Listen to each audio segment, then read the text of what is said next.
We have to come back.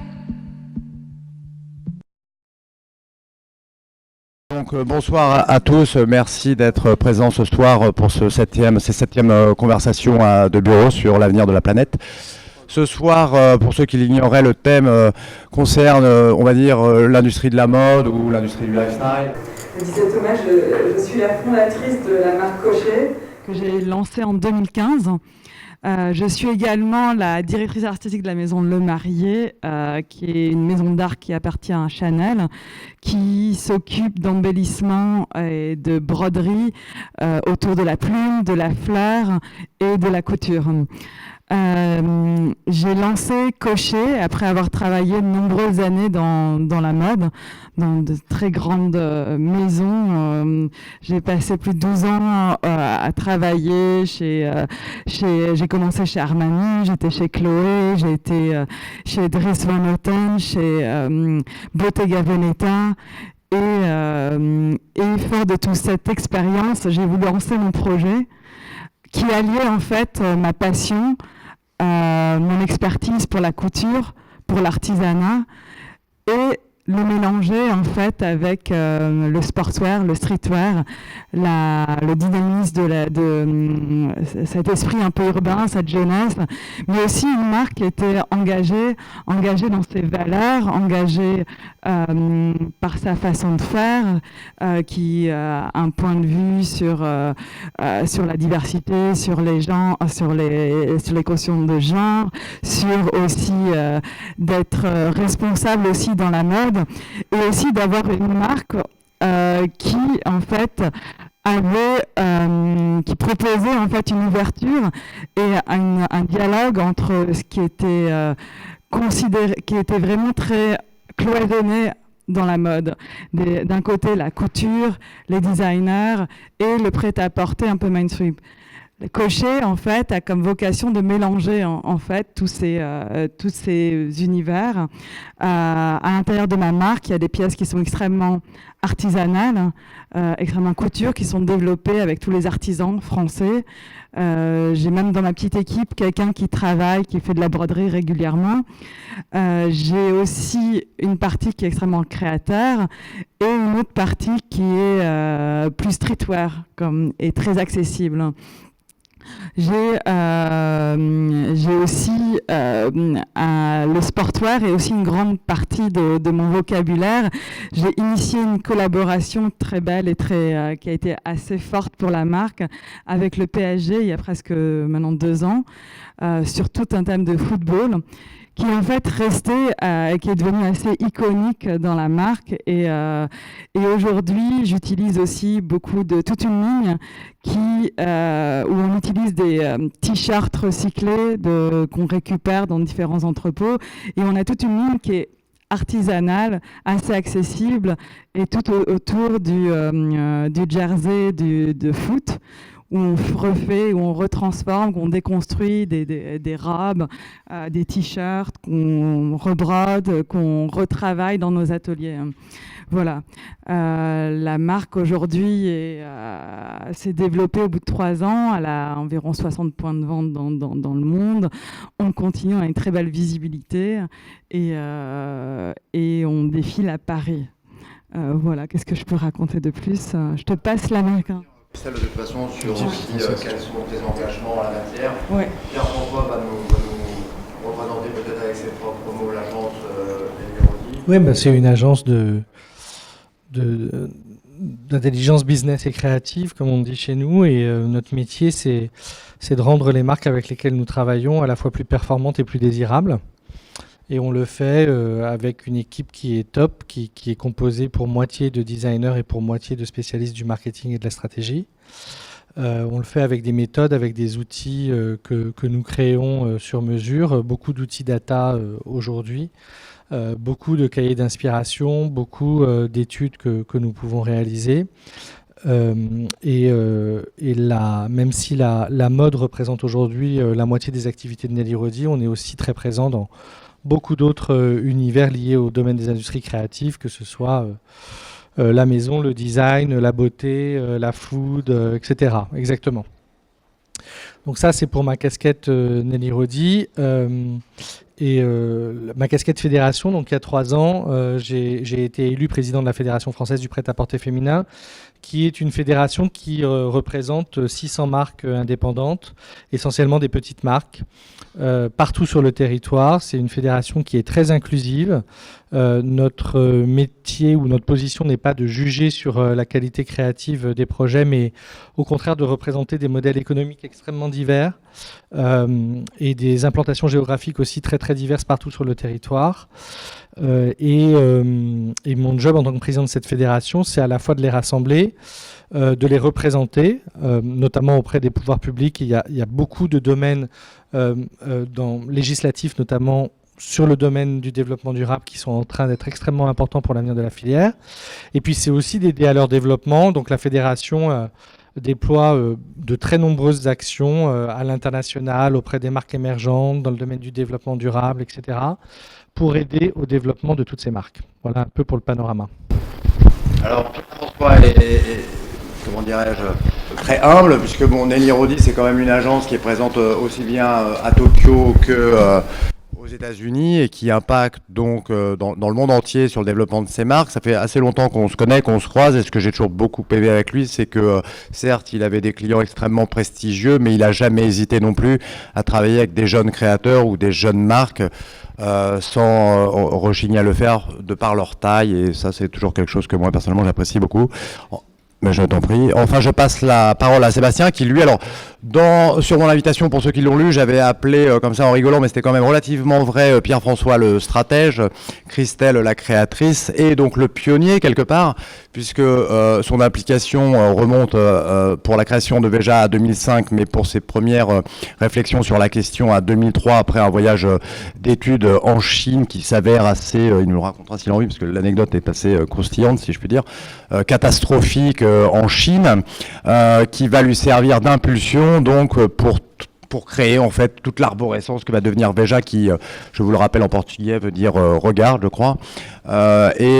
Sur des modèles économiques, Pierre-François, tu m'arrêteras si je me trompe, mais encore jamais vraiment vu dans la manière de faire les choses. Et ce qui est important dans ces problématiques aujourd'hui, c'est aussi de bien les mettre à l'aune de la faisabilité des choses, parce que c'est bien joli d'avoir des discours de salon, de se dire que ça c'est pas terrible, que ça c'est critiquable ou autre, mais encore faut-il pouvoir en parler avec des gens qui font les choses et des complexités économiques, de managériales et autres que cela peut représenter. Donc Sébastien, en l'occurrence, a vraiment été pionnier en la matière. Je lui laisse vous présenter Veja et centre commercial s'il a envie. Donc bonsoir à toutes et toutes, à toutes et tous d'ailleurs. Je m'appelle Sébastien, je suis le papa de 4 garçons, 2 beaux-fils qui ont 16 et 14 ans et 2 fils qui ont 7 et 5 ans. Je vis avec une femme dont je suis très amoureux et j'ai monté Veja avec mon meilleur copain il y a 15 ans maintenant, ce qui ne nous rajeunit pas. Et voilà, je suis très content d'être avec vous ce soir et du coup je peux présenter Veja un peu plus en avant. À la limite, ce qu'on peut faire, c'est que l'idée, c'était déjà de rapido. Vous faites, vous, par rapport à ces problématiques-là, effectivement, on peut commencer avec toi qui est le premier à faire des choses. Et du coup, l'histoire de Veja commence avant Veja. En fait, moi, j'ai fait la fac, Guilain a fait une école de commerce. On est super amis depuis qu'on a 14 ans. On est un peu multicasquette parce qu'on a créé beaucoup de projets quand on était étudiant, des journaux, des magazines, etc. On est intéressé par plein de choses et en fait on se retrouve un peu par hasard banquier d'affaires à New York pour Guilain à la Société Générale et moi chez Morgan Stanley à Washington alors qu'on a 23 ans, 24 ans avec des super salaires, etc. Très vite on se rend compte que c'est pas notre voie, qu'on n'a pas envie de faire ça. Et en fait moi je suis très en relation avec le FMI, la Banque mondiale dans mon travail de tous les jours. Je vois que le sujet de l'écologie qui nous intéresse, on lisait beaucoup les économistes altermondialistes quand on avait 20 ans.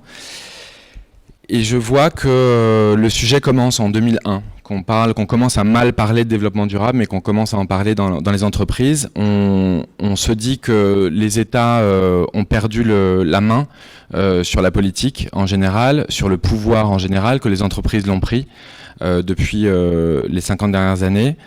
On se dit que là où se changent les choses, c'est l'entreprise. Parce qu'elles sont transnationales et voilà, le futur nous a donné quand même raison aujourd'hui avec Google, Facebook et tous leurs copains. Et du coup, on se dit que si le monde devait changer en bien, ça serait au niveau de l'entreprise qui changerait. Et du coup, on va voir, on a 23 ans, et on va voir des grosses boîtes françaises pour leur dire, on va taper à leur porte, on leur dit voilà, on a fait de bonnes études, on parle plusieurs langues, on a pas mal voyagé, on connaît bien le sujet, parce que moi j'avais fait mon mémoire là-dessus, de fin d'études, et on leur dit voilà, vous avez des projets partout dans le monde, en Chine, au Vietnam, en Inde, en Afrique du Sud, partout. Et on se propose d'aller voir et de modéliser les relations entre votre entreprise, donc c'est Lafarge, Accor, Schneider Electric, EDF, Carrefour, enfin des grosses boîtes françaises. On se propose de modéliser vos relations entre ONG, population locale et entreprise. Et du coup, on se retrouve dans des projets qu'on appelait parfois le monstre, parce qu'on se retrouve dans les centrales nucléaires en Chine, on se retrouve dans des champs de panneaux solaires en Afrique du Sud, on se retrouve dans des écoles en Inde, à suivre des projets liés au développement durable, c'est-à-dire au social, à l'environnement et à la justice économique. On est super déçus de ce qu'on voit. Dans les conférences comme celle-là, à Paris ou à New York, c'est super joli, on entend des belles choses, et sur le terrain, on se rend compte très vite que c'est pas terrible, que les mots précèdent l'action bien souvent, qu'il y a beaucoup de greenwashing. Et du coup, on bosse pendant 1 an et demi, ça nous fait une expérience incroyable, on bosse avec plein d'ONG, plein d'entreprises, etc. Et au bout d'1 an et demi, on se dit, est-ce qu'on rejoint les entreprises? Moi, je suis embauché chez Google à l'époque, et on se dit, est-ce qu'on rejoint une entreprise normale, ou est-ce qu'on continue cette année folle, où on a voyagé partout dans le monde, en créant notre propre projet avec tout ce qu'on a appris, mais surtout avec les limites qu'on a appris. Et on avait bossé pour Tristan Lecomte, qui était un entrepreneur qui travaillait dans le commerce équitable, et qui faisait du jus d'orange, du thé, du riz, du café, à l'époque. Et ce qu'il faisait, on avait adoré, parce qu'il bossait à petite échelle, avec des producteurs locaux, et on avait trouvé que Tristan tout seul avait plus d'impact qu'un EDF ou un Carrefour en Chine. Et on s'est dit, c'est ça qu'on veut faire. En fait, c'est ça, on veut relier la justice sociale au consommateur final. Et ce que faisait Tristan, et lui, le côté environnemental, il n'était pas très développé. Donc on s'est dit, qu'est-ce qu'on pourrait faire? Alors on pourrait faire du jus d'orange, du thé, du riz, du café, mais on n'y connaît rien, on est nul en bouffe. On s'est dit, on pourrait faire des t-shirts, ou des pantalons, ou de la mode, mais on se dit, on est nul en mode, et heureusement on l'a pas fait. Et du coup, on se dit, quel est le produit qu'on aime bien, qu'on aime le plus, et on se dit que c'est les baskets. On est tous les deux, on a beaucoup porté de baskets étudiants. Et on se dit, voilà, s'il y a un produit à réinventer, s'il y a un produit à déconstruire pour le reconstruire, ça pourrait être intéressant de faire ça. Mais on n'y connaît rien. On connaît personne dans la mode, on connaît personne dans l'industrie, on connaît rien. Et du coup, on se dit, on se donne 6 mois pour essayer de créer ce projet, très innocemment, parce qu'on n'y connaissait rien.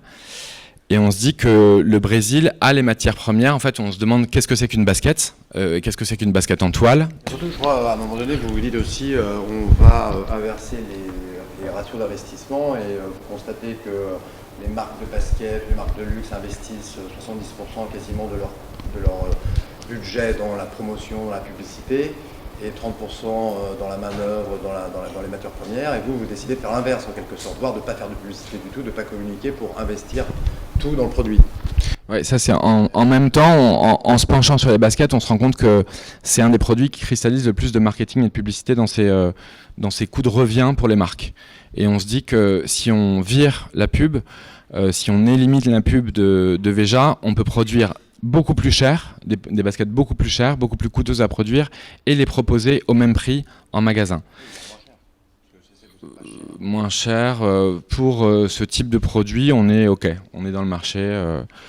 Et Et du coup, on part au Brésil. D'abord, on va chercher du coton bio.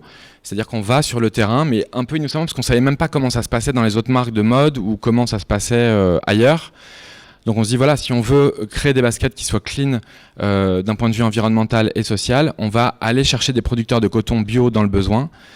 Et on se retrouve au Brésil pendant 2-3 mois à aller voir. On a vu 6 coopératives de producteurs de coton bio, des grosses, des moyennes, des petites.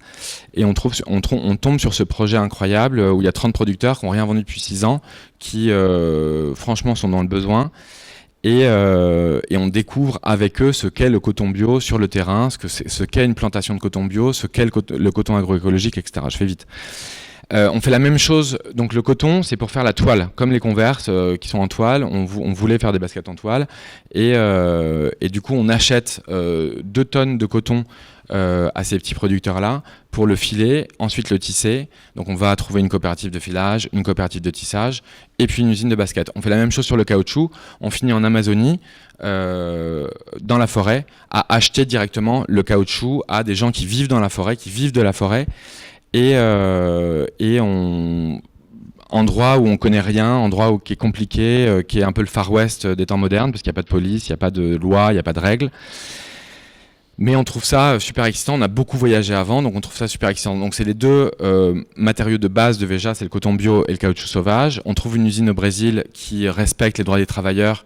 On se disait que c'était bien de travailler au Brésil parce que ça n'a rien à voir avec l'Asie du Sud-Est, avec la Chine, avec le Vietnam, l'Indonésie, où sont fabriqués 99% des baskets au niveau mondial, où on avait visité, comme le disait Thomas, des usines en Chine et on avait trouvé l'usine OK, plutôt clean, mais les conditions de vie des travailleurs, on se disait si les gens voyaient ça, ils arrêteraient direct d'acheter ces produits-là, parce que les gens vivaient comme des animaux.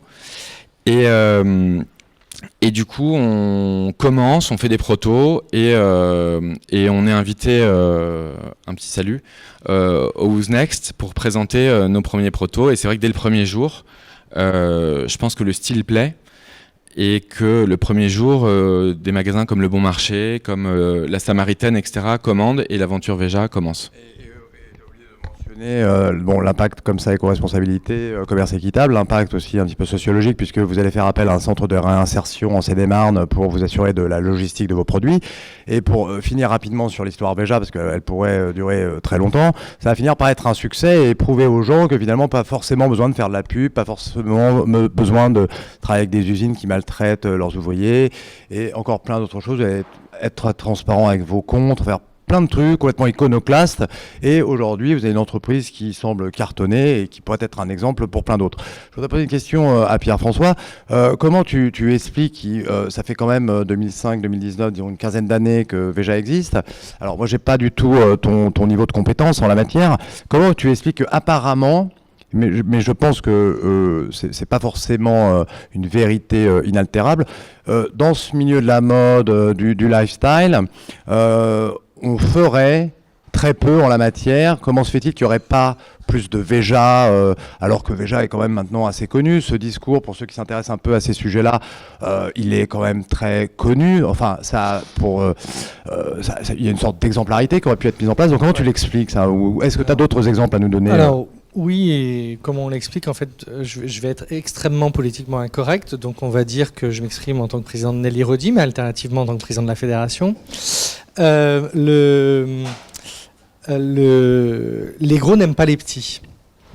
Donc ça, c'est pour le politiquement incorrect. C'est-à-dire que les gros faiseurs d'habillement ont extrêmement bien vécu dans les années 90 et les années 2000, avec une consommation de la mode qui s'est développée considérablement, avec des vrais success stories. La fast fashion s'est développée, et elle s'est développée sur des bases qui n'étaient pas extrêmement responsables.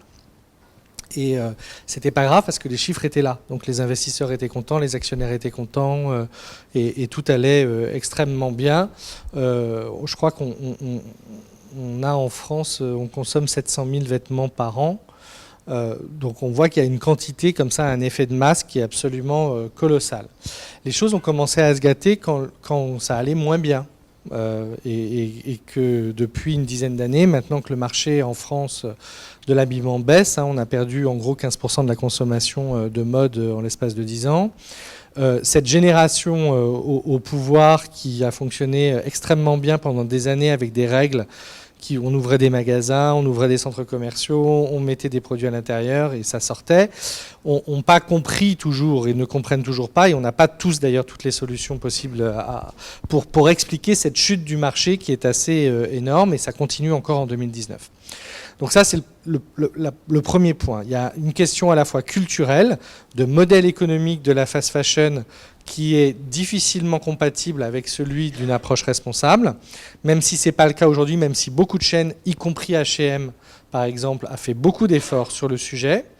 Il y a quand même une appétence à la fois des décideurs et aussi des consommateurs, ou en tous les cas d'un certain type de consommateurs, à s'acheter des t-shirts qu'ils ne portent pas et qu'ils laissent dans leur armoire. Donc, mais là, en fait, on touche à un problème qui dépasse la mode, c'est la surconsommation aussi. Oui, donc, mais maintenant, on est dans une époque de déconsommation. Donc ça, c'est assez nouveau et ça explose à la figure de l'industrie avec beaucoup d'interrogations qui vont avec, et avec une remise en question donc de la part des managers, des dirigeants d'entreprise, de leur propre modèle. Donc nous, chez Nelly Rodi, ce qu'on essaye de faire, c'est de leur faire prendre conscience que les comportements de consommation ont beaucoup évolué et évoluent d'ailleurs à la vitesse de la lumière, et qu'il faut se mettre à niveau. Il ne faut même pas essayer d'anticiper les choses. Là, il faut juste se mettre à niveau d'un certain type de ce qui existe en tous les cas pour leur permettre d'être au diapason des aspirations de la société qui, de manière générale, en tous les cas, et sur certaines générations en particulier, cherchent à donner du sens à leur consommation, cherchent à développer une démarche engagée lorsqu'ils consomment. Et ça, la mode n'y est pas extrêmement habituée. Mais en même temps, je ne suis pas en train d'essayer de trouver des excuses, mais on comprend ce schéma parce qu'encore une fois, tout marchait très très bien. Donc il n'y a pas de raison de remettre en question des équipes qui gagnent. Oui, et ta conclusion, c'est la bonne. C'est très difficile de changer un business qui fonctionne bien. Voilà.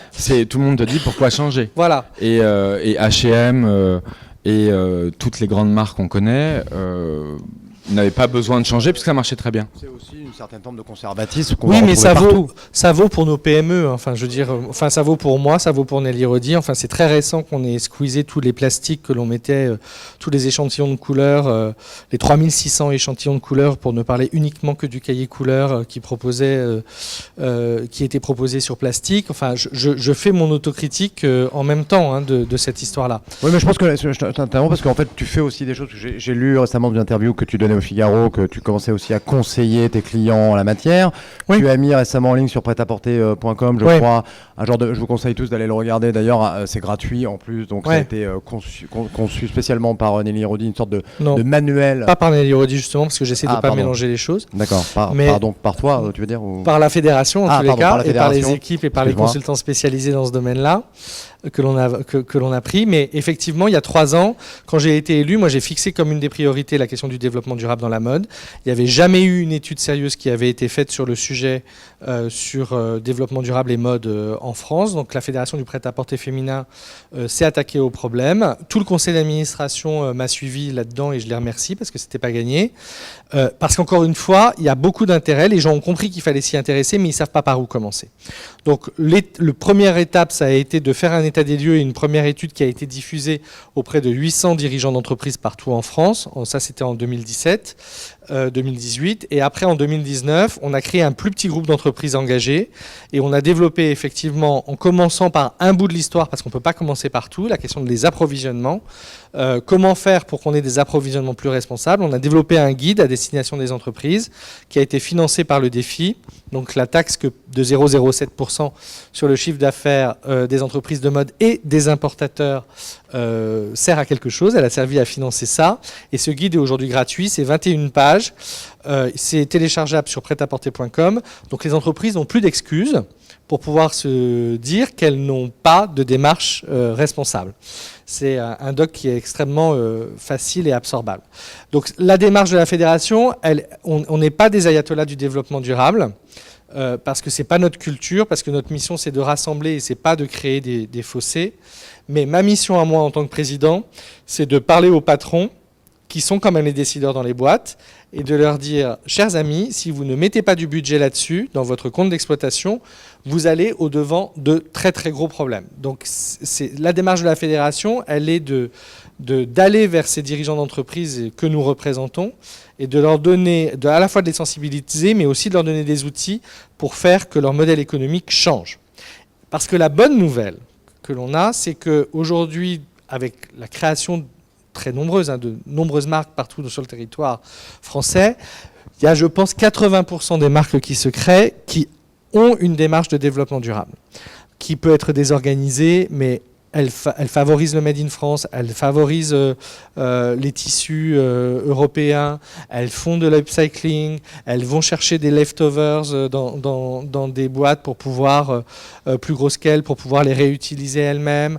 Elles essayent de supprimer le plastique de partout, elles essayent de condenser et de rassembler leurs expéditions quand elles vont à l'étranger. Donc il y a vraiment beaucoup de sociétés. Aujourd'hui, c'est devenu un véritable impératif catégorique pour toutes les marques qui se lancent, et c'est un facteur de désirabilité, alors que ça n'a pas toujours été le cas, parce que les consommateurs sont évidemment très très ouverts sur ces questions. On va revenir de toute façon en fin de conversation sur les entreprises porteuses d'espoir en la matière. Je crois qu'il y en a effectivement de plus en plus.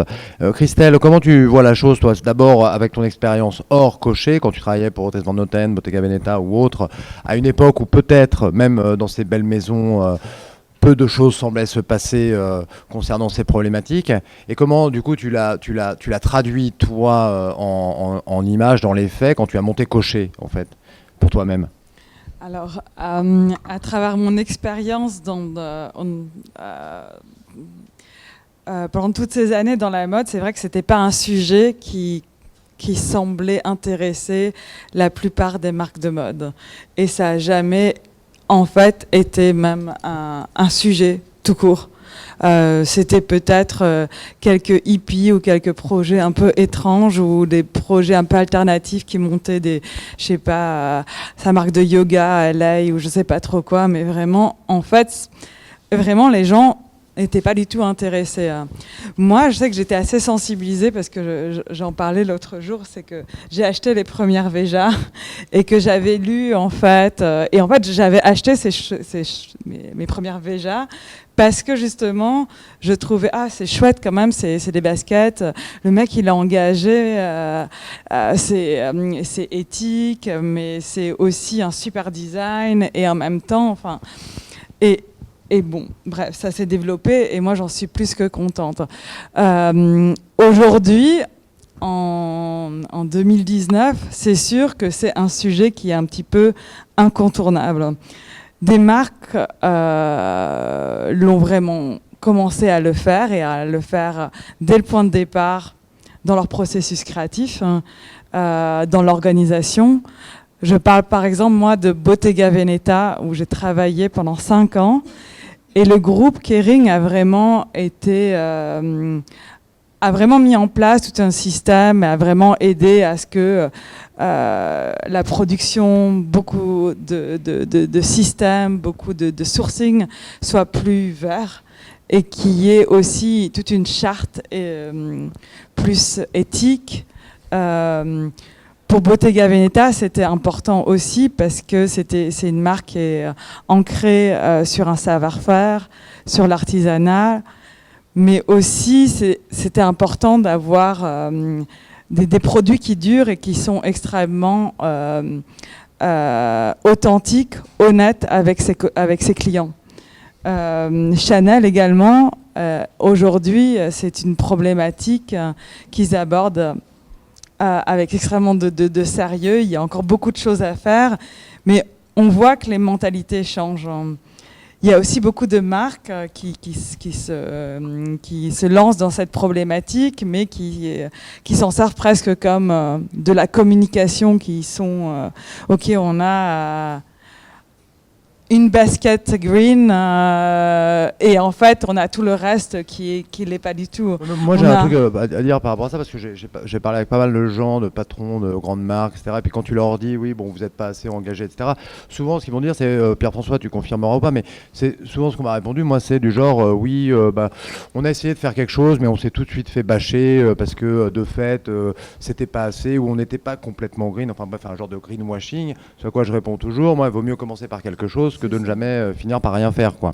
Et en plus, ils payent des stratèges en communication fort cher, je pense, pour trouver des storytelling appropriés qui pourraient leur permettre de faire ce que là. Parfois, je me dis s'il y a peut-être quand même une légère mauvaise foi de ne pas vouloir s'engager en utilisant cet argument, cette excuse. Oui, mais tu as complètement raison, mais je pense qu'un des grands motifs du changement, c'est que c'est au-delà des demandes des consommateurs, des clientes, c'est aussi une demande des ressources humaines internes de l'entreprise aujourd'hui.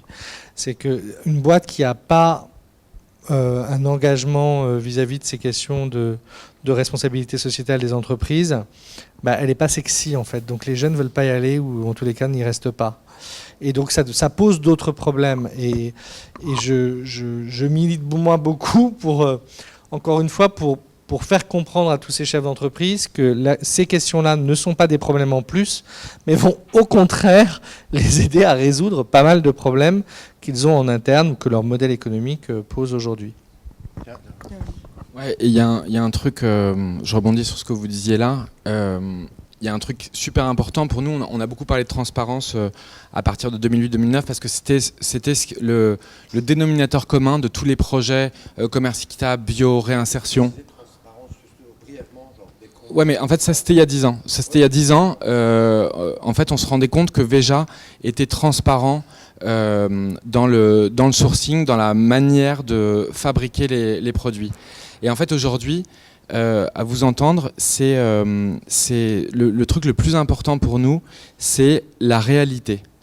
Et quand je t'entends parler de greenwashing, etc., je pense que notre société est décorrélée de la réalité. Et c'est aussi pour ça qu'on a monté Veja. C'est-à-dire que plus personne ne se rendait compte comment était cultivée une tomate. Plus personne ne savait même comment planter une graine de tomate. Plus personne ne sait comment sont fabriqués monsieur votre t-shirt, à quel endroit, non je vous prends pas pour, j'en sais rien, à quel endroit, par qui, quel salaire, quel coton. Et en fait, nous, notre envie avec Veja, c'est juste de revenir à une réalité. C'est-à-dire, quand on me dit, ouais, tu vois, écologie, tout ça, je sais pas trop comment faire. Pour nous, c'est presque simple que de se dire, en fait, il faut remonter toute la filière, toute la chaîne industrielle, jusqu'au bout, jusqu'aux matières premières, que ça soit une bouteille, que ça soit un micro. Des baskets avec du mesh là. Oui, mais en fait, c'est le kiff, limite le kiff de remonter la filière, de se retrouver en Amazonie ou dans les usines de recyclage de bouteilles plastiques ou dans les usines de fabrication de baskets. En fait, je me rends compte que quand je parle à des grosses boîtes et à des grosses marques de baskets que je ne citerai pas, je leur dis, mais ça fait combien de temps que vous n'êtes pas allé dans une usine ? Au DIRCOM, au Directeur France, et les mecs me répondent, je suis jamais allé. Et je leur dis, mais vous dirigez des marques, que ce soit de fringues, de baskets, de bières, ce que vous voulez, et vous n'allez pas voir dans les usines. En fait, on a perdu ce rapport-là avec la réalité. Maintenant, tout le monde travaille dans la com, tout le monde travaille sur Instagram, tout le monde travaille sur la presse ou je sais pas quoi, mais tout le monde a perdu ce rapport avec la réalité. Et nous, c'est ça qui nous manquait au début de Veja, sans s'en rendre compte. Instinctivement, on voulait se réapproprier la réalité. Et je pense que c'est pour moi le point de départ d'essayer, dans un sens, ce que tu disais sur une boîte qui essaye un truc. Moi, je trouve ça génial. Les boîtes qui essayent des choses, même si c'est un produit sur 100, comme disait Christelle. Le seul problème, c'est la communication. C'est-à-dire que quand tu fais un produit sur 100 et que ça devient 30% de ta communication, en fait, le greenwashing, c'est la différence entre la réalité et la communication. Si la communication est câblée sur le produit, c'est-à-dire que si c'est 1% de communication, alors que tu as 1% des produits qui sont comme ça, super, tout va bien. Mais ces décalages de réalité, c'est là où je pense que la génération d'après nous attend. Je pense que Veja, ça a marché aussi parce qu'on est très réel, qu'on raconte aussi nos limites, ce qui ne va pas dans Veja. Il y a plein de Veja qui sont en cuir. Le cuir, ça vient des vaches. Les vaches, on sait aujourd'hui que l'alimentation, la viande, c'est l'un des plus gros pollueurs dans le monde. Bref, il y a plein de limites à Veja. Mais nous, ce qu'on kiffe, par exemple, Veja, en 2011, je me retrouve dans un abattoir qui tue 10 000 vaches par jour pour essayer d'acheter du cuir bio, du cuir de vache bio, c'est-à-dire des vaches qui ont mangé de l'herbe bio, sans engrais, sans pesticides, dans la nature, etc. Et je me rends compte de l'étendue du désastre en étant dans un des plus gros abattoirs brésiliens. Mais finalement, le fait d'être dans un abattoir, c'était pas terrible, mais c'était un kiff dans le sens où c'est des réalités qu'on connaît plus. Enfin, moi, parisien, j'avais jamais été dans un abattoir, même en France. Et le plaisir de Veja, c'est ça, c'est un plaisir de réalité à partager, découvrir, connaître, comprendre. Et je pense que c'est le premier pas que pourrait faire chacune des marques, Christelle, Pierre-François. Enfin, c'est un peu un truc de curiosité et de plaisir aussi. En parlant de ça, Christelle, quand tu collabores, on va pas les citer nominativement, mais quand tu collabores, comme c'était arrivé avec des grandes marques, sachant que ton entreprise, ta marque est aussi assez jeune et qu'elle s'adresse pas mal à des jeunes, donc tu es très connecté. Moi, je pense en plus tu as un côté très événementiel qui parle beaucoup, qui est fait avec beaucoup d'intelligence, sensibilité, donc qui parle beaucoup à ces jeunes. Mais donc, quand tu collabores avec une grande marque, sans citer personne, tu sens un intérêt, on te pose la question, on te demande par exemple, Christelle Cochet, on va faire une collaboration avec vous, mais il va falloir qu'elle ait un Green Touch ou quelque chose, ou alors c'est pas encore vraiment d'actualité? En tout cas, il n'y a pas de demande. Je sais que moi, j'en ai parlé parce que pour moi, c'est important de comprendre à chaque fois quel est le processus de création, de fabrication, de sourcing. C'est encore une fois, je crois qu'il y a des choses qui sont faites, mais qu'il y a des projets qui vont avec des directions de communication. Et si l'enjeu n'est pas ce sujet-là, c'est pas leur priorité. Donc en fait, mais il y a des choses qui sont faites et que là, par exemple, je parlerai pas, mais j'ai travaillé sur des collaborations. On n'a pas pu le faire, ce que je voulais faire justement à ce sujet-là. Je l'ai présenté une fois, je l'ai présenté 2 fois, et finalement, ça a pris une autre forme. Mais là, il semblerait que du coup, ça va se passer. Donc, ok, les choses se font pas, on ne peut pas tout de suite, mais encore une fois, c'est parfois des grosses maisons qui avaient des systèmes de travail, des chaînes de production, toutes des équipes en place qu'il va falloir reformer, réapprendre à travailler différemment. C'est énormément de coûts aussi, parce que ça, on ne le dit pas non plus, mais c'est des produits qui coûtent souvent un peu plus cher. Et alors oui, c'est vrai que les habitudes changent. Les clients, cette jeune génération aujourd'hui veut consommer de façon engagée, veut comprendre tout ça, mais il y a aussi toute une partie, oui, c'est très bien comme ça pendant une soirée, mais en fait, tout le monde veut bien en fait être sympa, sexy sur son nouveau post Instagram et avoir sa nouvelle robe, son nouveau jogging, et puis oui, il consomme bio dans sa bio-cup équitable, mais en fait, la consommation de vêtements a jamais été aussi grande. Et il y a une vraie résistance aujourd'hui des prix. Elle baisse, hein. Ce qu'il faut savoir, c'est que de produire de façon plus transparente, engagée, éthique, a aussi un impact sur le prix. Et ça, c'est... alors, je pense que c'est important de continuer à communiquer, d'être transparent, et que c'est aujourd'hui aussi, on a besoin que les entreprises changent, mais on a aussi besoin des consommateurs qui changent leur manière de consommer, qu'un vêtement, c'est pas juste destiné pour un ou 2 événements et que après c'est bon pour la poubelle. Ça passe aussi par le fait que le vêtement soit conçu, ou la basket soit conçue d'une manière durable, qui permette à la personne qui l'achète de pouvoir la garder plutôt un certain temps qu'une saison, comme c'est le cas avec toute la fast fashion, où tu prends un t-shirt, 2 mois après tu peux le foutre à la poubelle. Et c'est aussi pour ça que Pierre-François, tu parlais de déconsommation. Je veux dire, à un moment donné, tous ces gens qui créent des baskets ou des t-shirts dans des centres commerciaux pour que finalement on n'en fasse juste rien et qu'elles finissent direct Ouais. à la poubelle 2 semaines après. C'est plus ça le problème Oui, qu'on rend compte. oui, mais je vais être très franc, ça c'est un joli discours que j'ai tenu aussi pendant longtemps, hein, de gentil bobo parisien. C'est-à-dire que quand je suis une mère de famille célibataire et que j'ai 3 enfants et que je gagne le SMIC, à la rentrée des classes, je suis très content d'aller chez Kiavi, d'aller m'acheter. Non mais d'aller m'acheter mon t-shirt à 3,5 € parce que c'est le petit moment de bonheur. Donc ce qu'il faut être, il faut qu'on aille dans cette direction-là. Mais malheureusement, ou heureusement, je sais pas, mais ça va prendre beaucoup de temps. C'est-à-dire que parce que le pouvoir d'achat est ce qu'il est, parce qu'il y a des situations sociales qui sont parfois extrêmement douloureuses. Mais heureusement, pour aller dans ce sens-là que tu viens de souligner, il y a plein de bonnes nouvelles qui sont en train de se passer. La première des bonnes nouvelles, c'est que du côté du luxe, en tous les cas, il y a une vraie réindustrialisation de la France avec de nouveau donc des ateliers français qui sont extrêmement occupés. Il y a 3 ans, j'aurais dit exactement le contraire. Aujourd'hui, on cherche à employer dans toutes les usines françaises d'habillement et on ne trouve pas. Donc il y a des grosses campagnes là, de recrutement qui vont avoir lieu pour pouvoir justement permettre à ces usines françaises de repartir. Ça, c'est vraiment pour la partie plutôt commerce équitable, bien traiter ses employés, les faire travailler dans des conditions qui vont peut-être être d'une usine en Chine ou au Vietnam, ou je sais pas trop où. Mais en même temps, il faut être aussi conscient que ça crée des déséquilibres en Chine ou ailleurs ou à Madagascar, et que quand on rapatrie un atelier de Madagascar à Paris, ça veut dire qu'on crée des chômeurs à Madagascar. Donc tout ça, c'est très...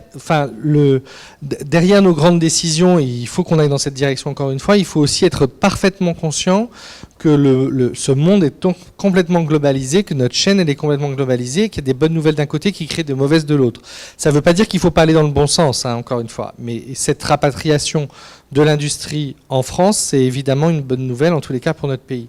La deuxième chose, et il faut aussi le souligner, c'est qu'il y a de plus en plus d'initiatives internationales pour permettre d'avoir accès à plus d'informations. Donc il y a des rôles modèles, des entreprises comme Veja, des entreprises comme Patagonia, qui font beaucoup de choses, voire tout, extrêmement bien. Donc il suffit de regarder ce qu'elles font pour pouvoir aussi s'en inspirer et avancer. Et si des gros comme Patagonia ou des relativement petits comme Veja le font, ça veut dire que tout le monde peut le faire. Donc ça, c'est super. Il y a des initiatives des Nations Unies. La Fédération a signé la charte pour le climat des Nations Unies. Ce soir même, nous avons signé aussi l'initiative Paris Good Fashion qui veut faire de Paris la capitale de la mode équitable. Et il y a en ce moment même un autre événement sur un sujet similaire à l'Institut français de la mode et qui fait le point sur les avancées sur cette question-là entreprises par la ville de Paris. Le mouvement, il est clairement en marche. Il y a des initiatives parlementaires en ce moment en France. Vous savez que Brune Poirson a décidé qu'il faudrait interdire les destructions des invendus de manière extrêmement rapide, dès l'année prochaine, qu'une loi devra passer à la rentrée sur ce sujet pour toute l'industrie, enfin pour beaucoup d'acteurs de l'industrie, en particulier pour ceux du haut de gamme. C'est cool, on va pouvoir habiller toute la planète du coup. Un vrai gros sujet, quoi. Ouais, carrément. Parce que les stocks étaient quand même détruits, brûlés, les invendus étaient... Donc, il y a déjà eu des scandales, y compris dans la fast fashion, sur ce sujet-là, même si la fast fashion aujourd'hui a mis en place, en tous les cas en France, beaucoup de systèmes pour recycler les vêtements quand c'est possible, ou les donner à des associations. Mais du coup, ça empêche, parce que ces invendus sont rebalancés dans les pays en développement, ça empêche les industries locales aussi de se développer. Donc il y a bien sûr des effets néfastes, mais il y a aussi de très jolis effets. Maintenant, il faut que toute l'industrie apprenne à travailler ensemble. Moi, je suis ravi de voir que les grands patrons et que les ministres s'occupent de ce sujet. Donc la Fédération soutient les initiatives de Brune Poirson, bien sûr, dans ce domaine, parce que ça va permettre comme ça une espèce de reboot du mécanisme de l'industrie entière pour pouvoir enfin trouver un modèle économique qui soit plus vertueux qu'aujourd'hui. Oui, donc on est passé du stade de l'option envisageable à celui de la nécessité de toute façon. Sébastien, toi qui a commencé il y a une vingtaine d'années, à l'époque, ce que j'ai toujours trouvé cool avec vous, c'est que ça n'a jamais eu l'air compliqué, quoi. Ou en tout cas, dans la manière dont vous l'expliquez, on a l'impression que ça a toujours été super fluide. Et aujourd'hui, vous en êtes où vous êtes, vous avez continué de développer vous avez développé des nouvelles. Comment tu vois ça aujourd'hui, si tu compares par rapport à il y a 20 ans quand tu as commencé? Qu'est-ce qu'il y a de plus là? Pierre-François gentiment vient de nous remettre beaucoup d'espoir en tête, parce que effectivement c'est très compliqué pour tout le monde, mais il se passe des choses relativement conséquentes. toi, en tant qu'entrepreneur, quelqu'un qui fait des choses, qui est confronté à une réalité, tu as quel point de vue sur cette évolution et tu vois les choses comment en 2019 ? C'est vrai que quand on a commencé, je pense que vraiment personne n'en avait vraiment rien à foutre. Ouais, mais faut pas oublier non plus que c'est vrai qu'à l'époque personne n'en parlait et c'était épiphénoménal en vrai. Dans l'industrie. Non mais c'était sérieusement épiphénoménal à l'époque. Il faut en vouloir à personne de ne pas en avoir parlé il y a 20 ans. Non, et franchement c'était c'était comme ça et on n'était pas du tout choqués ni en colère ni. Mais c'est vrai que les gens ne comprenaient pas. C'était pas sur le sujet n'était pas sur la table en tout cas. Aujourd'hui, on parle de mode ce soir avec nous trois, mais le sujet, il est sur toutes les tables, de tous les thèmes, de tous les domaines, que ce soit l'énergie, que ce soit l'école, les transports, tous les jours, tu as des milliers d'articles dans tous les journaux là-dessus, et c'est plutôt, et je pense que la conscience, là il y a eu les climate strikes des jeunes, ça a été un mouvement mondial qui s'est fait presque aussi vite que les gilets jaunes, et il y a les gilets jaunes qui, je trouve que c'était ultra mal géré politiquement, mais bon ça on va pas se... Voilà, mais c'était un vrai cri de détresse sociale des oubliés de la mondialisation. Enfin, je trouve que les sujets sont vraiment beaucoup plus rapides aujourd'hui, que tout le monde est beaucoup plus conscient et que de la conscience, on est en train de passer aux actes. Nous, on n'a jamais donné de leçons à personne, on n'a jamais fait chier, en gros, parce qu'on est trop occupé à se changer nous-mêmes, à essayer d'aller toujours plus loin, de prouver qu'on peut aller toujours plus loin. C'est ce qui nous fait vibrer, c'est ce qui nous donne du plaisir au jour le jour. Et c'est vrai que être dans le pour, c'est beaucoup plus satisfaisant que être contre. Tu vois, j'étais dans le board de Greenpeace pendant 3 ans. J'admire cette association, mais je ne pourrais pas la diriger parce que tu t'opposes. C'est hyper important. C'est hyper important. Mais je trouve que essayer, construire, créer, ce que fait Christelle, ce que fait Nelly Rodi, je trouve que c'est la voie positive. Et franchement, il y a tout à faire. Aujourd'hui, les consciences sont ouvertes, les gens sont au courant des sujets. Et franchement, tout est à réinventer. Et c'est plutôt génial, quoi. Plutôt plein d'opportunités. François ? Moi, mon rêve, ce serait vraiment que cette industrie de la mode, qui a toujours été une industrie extrêmement précurseur, qui sur la question de la créativité, sur les questions sociales, sur les questions de représentation de la femme, on a toujours eu une importance extrêmement importante sur l'ensemble de la société. Et c'est qu'elle prenne cette question du développement durable et qu'elle en fasse aussi une chance pour elle-même, en fait. C'est que je pense sincèrement que si elle ne la traite pas, au-delà du développement durable, la responsabilité sociale, si elle n'intègre pas cette dimension-là, c'est une industrie qui va devenir has-been. Et que la mode devienne has-been, c'est quand même un peu extrêmement inquiétant. Un oxymore, peut-être. Voilà, c'est un gros problème.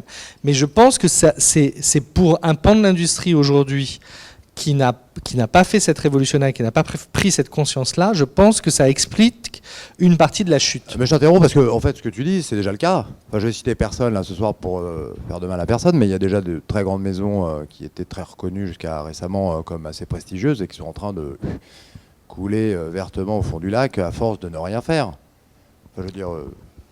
Oui, je sais pas à qui tu penses. Non, mais il ne mais s'agit pas de bâcher qui que ce soit, mais oui, il y a des marques aujourd'hui qui étaient...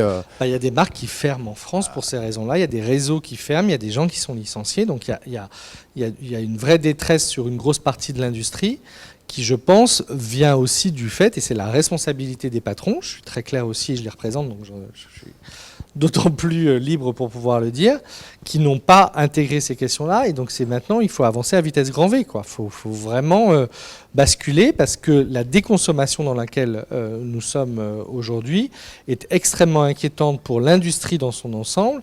Et il faut arrêter que notre industrie soit mise en accusation comme elle l'est de manière assez régulière pour que justement on puisse être nous tous plus plus exemplaire Proactif, oui. collectivement et qu'on puisse redonner de l'envie, de l'espoir. Voilà. Donc mais c'est d'autant plus important que la mode, l'industrie de la mode et son image qui est quand même exactement disproportionnée par rapport à sa taille, en vrai, par rapport à d'autres industries, ouais. c'est aussi un accélérateur de particules. Ouais. En vrai, sur des messages, etc. Et c'est pour ça qu'on peut lui reprocher peut-être de ne pas avoir assez de messages à caractère vertueux ou constructif, puisqu'on sait tous qu'elle est en effet un accélérateur de particules, de messages qui pourraient être utiles aux autres. Et elle s'en dispense assez vertement, malheureusement.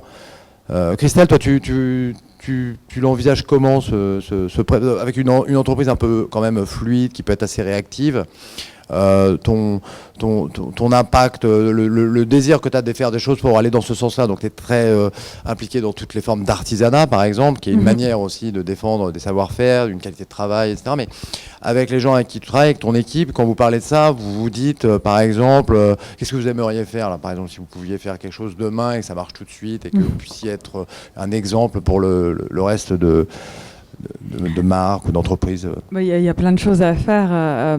On est tous assez concernés par ce sujet.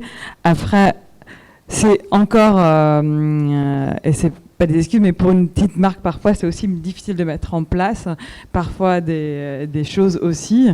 Pour nous-mêmes, on essaye aussi de choisir des tissus qui sont dont on connaît justement la provenance, des cotons bio par exemple, c'est très à la mode, mais en même temps c'est important, mais aussi juste rationaliser mes sourcing, par exemple, se dire ok, si on aime une gabardine de coton, une gabardine de coton, c'est une gabardine de coton, on peut peut-être essayer de l'utiliser de saison en saison et se dire que c'est la même qu'on va utiliser pendant plusieurs saisons. Et du coup, on évite ces problèmes de stock, de déchets, et il y a quelque chose qui se passe, et il n'y a pas de déchets. C'est très important ce que tu dis, parce que là, il y a une grosse question autour de la question de l'approvisionnement, mais il y a aussi une question dans notre métier sur les structures de collection, et sur la réutilisation des matières, sur le fait de produire le bon nombre de vêtements, de faire d'arrêter de développer tous ces trucs, tous ces produits qui finalement finissent à la poubelle. Enfin, puis c'est aussi une industrie qui entretient une espèce de rythme de production effréné, comme s'il en fallait toujours un peu plus, tu vois. Oui. Comme tu parlais de déconsommation tout à l'heure, il faudrait peut-être dire à tes collègues, tu vois, les présidents, etc., qu'ils lâchent un peu le truc pour. Oui, mais c'est tout à fait vrai. Mais une des premières choses à faire souvent, c'est de supprimer le nombre d'items dans une collection. C'est qu'il y a beaucoup trop de références. Bien sûr. Et que ça sert à rien de les produire, puisque de toute façon ils ne sont pas vendus derrière et que les soldes ne marchent plus jamais. Donc, ou en tous les cas avec difficulté. Donc ça ne sert à rien d'avoir des stocks avant et de produire au début. Donc, et d'autant aujourd'hui qu'on a plein d'innovations qui nous permettent d'optimiser tout ça. Il y a plein d'outils liés à l'intelligence artificielle qui nous permettent d'optimiser pour les grosses marques, les structures des collections, etc. Il faut absolument les utiliser. C'est juste bête de ne pas le faire. Non, mais ce qui est vrai, c'est qu'il y a beaucoup aujourd'hui de possibilités, c'est qu'il y a la technologie, il y a plein de choses, mais chacun à son niveau. Aujourd'hui, on peut le faire justement par le sourcing, mais on peut aussi le faire juste de façon, toute cette économie un peu circulaire de réutiliser des stocks, faire des petites séries, réutiliser des tissus en fait qui ont été utiliser aussi nous on utilise aussi, comme je disais précédemment, des pièces de vintage qu'on réutilise et on en fait des pièces presque couture artisanales aussi. Réutiliser aussi, c'est vrai que c'est souvent le cas. Ok, il vous reste du stock sur la saison précédente, mais pour moi, si on me vend 100 mètres j'ai de quoi faire une production, mais parfois ils peuvent plus écouler certains types de stocks à des grosses marques qui ont besoin d'utiliser, je sais pas, 2000, 5000, 10 000 mètres en fait de tissu. Donc en fait, il y a plein de façons en fait d'être responsable. D'ailleurs, Sébastien, c'est ce que je disais tout à l'heure, je ne sais plus si tu l'as dit, mais c'est un peu comme ça que vous aviez commencé. Vous avez été voir des producteurs de coton, vous avez acheté je ne sais plus combien de quantités de coton, vous avez payé 2 fois le prix du marché, et puis vous avez commencé à travailler avec ça. D'ailleurs, donc, avant de passer la parole au public, j'imagine beaucoup de questions pour nos invités. Une dernière question à Sébastien, qui a déjà fait pas mal de trucs en la matière, parce qu'en écoutant Christelle et Pierre-François, on se rend compte que vraiment, il y a l'embarras du choix presque pour avoir un comportement vertueux, ou en tout cas d'essayer de tendre vers ça et d'aller dans ces directions-là. Mais Sébastien, tu as quand même fait énormément de choses dans la matière depuis 20 ans. Est-ce qu'il y a encore un truc que tu n'as pas réussi à faire ou que tu voudrais vraiment faire qui pourrait continuer d'asseoir cette démarche que tu as déjà développée largement? Ah oui, plein. Oui, mais par exemple, une qui te semble... Il y en a une qui sort en septembre et je peux pas te dire là parce qu'on parle jamais dommage. de ce qui arrive. Mais non, il y a plein de trucs. Il y a plein de trucs qu'on n'a pas fait du tout, qu'on n'a pas abordé. Plein de sujets, plein de thèmes. Par exemple, un truc, c'est anecdotique mais super important. C'est on revoyait, je sais pas si tu vois ce que c'est B Corp, c'est un guidelines américain avec 287 questions pour voir si ton entreprise est vertueuse. Il y a, je crois, 1000 B Corp dans le monde. Voilà, Veja en est une. On a fait tout le truc. On a une super note. Blablabla. Bravo. Ouais, bon. Oui, bravo, parce qu'il n'y en a pas beaucoup dans la mode. Hein. Ouais. Vraiment bravo. Ouais, mais bon, on s'en fout. Moi, c'était plus une marge de progression, voir là où on n'était pas bon. Et il y a un truc qui m'a fait vachement réfléchir. Donc, il y a plein de questions sociales sur l'entreprise, etc. Et il y avait par exemple, quelle est la durée du congé parental pour un homme dans votre entreprise? 3 jours, 10 jours, 20 jours, 3 mois. Et en fait, en réfléchissant à des questions comme ça, aussi, on se dit, on est en France, le congé paternel, ou je sais pas comment il s'appelle, le congé pour les hommes, c'est 11 jours. On se dit, c'est super. Mais en fait, en réfléchissant et en ayant eu des enfants, 2 plus 2, en ayant la charge de 4 garçons, et ben, je me suis dit, en fait, est-ce que le machisme et est-ce que toute l'égalité homme-femme découle pas de là? Les hommes, ils ont 11 jours pour s'occuper des enfants. Enfin, l'État dit que les hommes ont 11 jours pour s'occuper des enfants, tandis que les femmes ont 5 mois, enfin 4 mois, 5 mois, 6 mois, voire plus. Et est-ce que le truc est pas tronqué à la base? C'est-à-dire qu'on dit qu'un homme peut s'occuper des enfants et on commence comme ça, et quand on commence comme ça, on finit comme ça. Et ça m'a fait beaucoup réfléchir à ce qu'on peut proposer, nous, à nos salariés qui sont des garçons, c'est-à-dire peut-être un congé paternité de 3 mois, de 4 mois, de 5 mois, égal à celui de leur femme, pour essayer de faire avancer la société dans un sens qui nous semble meilleur. Mais en fait, nous, on a l'impression d'être à 2% du truc. Il y a plein de choses à faire dans tous les domaines. Enfin, là, j'ai cité un exemple qui paraît anecdotique, mais tout reste à faire et tout reste à repenser. Si vous êtes à 2%, j'ai quand même de la peine pour les autres, quoi, tu vois. Non, on n'est pas de peine parce que tout est à faire, donc c'est trop bien. En tout cas, voilà, bon, je vous propose d'applaudir Pierre-François, Christelle et Sébastien. Merci à vous. Moi, je finirai vraiment en disant qu'en fin de compte, il faut effectivement un changement de paradigme sur le capitalisme, avec quoi vous ne serez sans doute pas en désaccord, Christelle et Pierre-François. Et je dirais aussi qu'il faut que chacun, comme je dis souvent à la fin de ces conversations, décide de son engagement, quoi, autre que juste trier les poubelles, quoi, ce que personnellement, par exemple, je ne fais pas. Mais avec Rasmus, on organise ces talks et ça nous prend pas mal de temps, pas mal de désirs, enfin voilà. Et chacun devrait se poser cette question à l'aune de son savoir-faire, de ses compétences, de son réseau, de son temps. Qu'est-ce que je fais moi pour aller dans ce sens-là aussi, quoi. Voilà, ça, je pense que c'est une bonne question que vous pouvez vous poser ce soir. En rentrant chez vous, ça vous permettra peut-être de bien vous réveiller demain matin.